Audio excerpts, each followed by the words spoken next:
بتحداك تشتغل يوم كامل منسق اعراس بسوريا. اوكي يلا. وهيك بلش الفيديو ل 13 من تحدي جرب مكان واكله او عاده سوريه، والحلو بالتحدي فيكم تتحدوني من كل سوريا، ويلي ما بيعرف بلش بسلسله 100 فيديو، اذا ما وصلت بنص مليون متابع راح احذف كل شيء بالحساب، لهيك تابعوني لان اليوم عندي 239,000. واصلت حاليا مع شركه تنظيم اعراس، فخبروني هلا عندهم عرس، فحاليا رايح اشتغل يوم كامل منظم اعراس. وصل حاليا رايحين على الضيعه. جود احنا لوين رايحين؟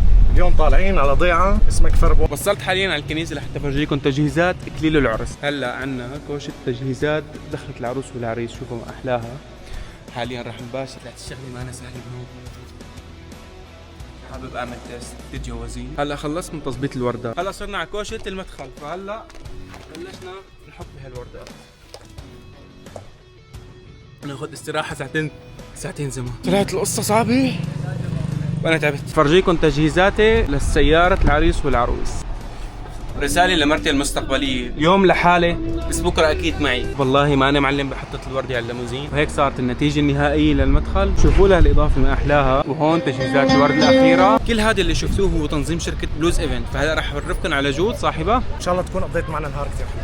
كان يوم حلو. هلا اذا حابين تتواصلوا معنا لتعملوا التجهيزات فيكم تتواصلوا معنا هاي الارقام. اذا ما عملت هيك لا تتزوجين.